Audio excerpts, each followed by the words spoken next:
Güneşin başka iklimleri aydınlatmaya, başka gönülleri ısıtmaya gittiği şu saatlerde, kağıdı kalemi elime alıp seninle dertleşmek, yalnızca sana yazmak ve yalnızca seni özlemek geçiyor içimden.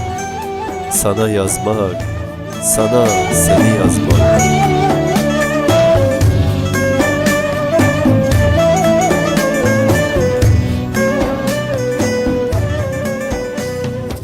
Seni ve yüreğimde anlam bulan duyguları, sana ait yüreğimin derinliklerinden kopup gelen artçı şokları anlatmak ve toprağından öperken yağmur taneleri, tüm benliğimle sana yağmak istiyorum bu gece.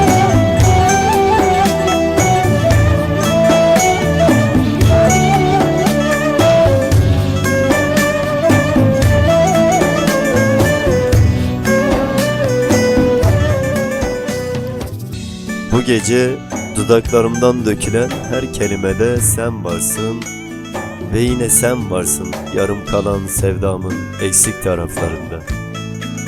Bomboş ve sessiz kaldırımlarda yürürken seni haykırıyorum sensizliğin inadına. Bu sensizlik gecesinde sevdamın en ücra köşelerine seni yazıyorum bu gece.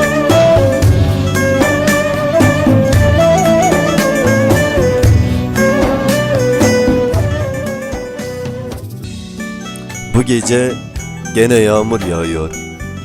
Yağmur yağıyor gönlümün sensizlikle yanan her yerine. Yağsın, yağsın ki saklasın sessizliğimde döktüğüm gözyaşlarımı. Ve yine saklasın sensiz geçen bomboş hayatı.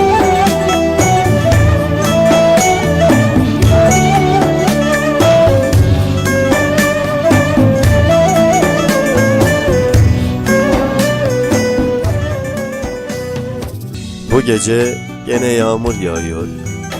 Sen yoksun. Oysa biliyorum ve üşüyorum sensiz kaldığım saatlerde.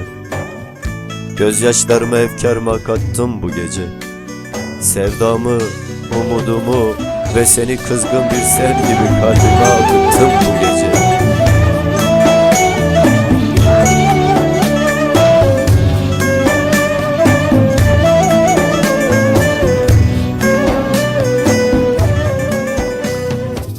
Bu gece yağmurla birlikte gözyaşlarım yağıyor ve ismini yazıyor sensizliğin acısı ile kıvranan kaldırımları. Süzülen her damlada sen vardın ve yine sen vardın gecenin en karanlık anında. Doya doya bakamadığım gözlerimin içine bir kez daha değseydi ve tebessümünden bir gül açsaydı yanaklarında, yetmez miydi sevdiğim? Yetmez miydi? İsmini kazıdığım kaldırımlara sanki sen yağıyorsun yağmurla birlikte. Ve sevgin yağıyor üzerime. Yalnız ve bomboş odamda sen varsın hala. Hala sensizliğim duruyor yanı başımda. Bu gece gözyaşlarım yağıyor sensizliğimle birlikte kaldırımlara. Seni arıyorum, erimekteyim yer.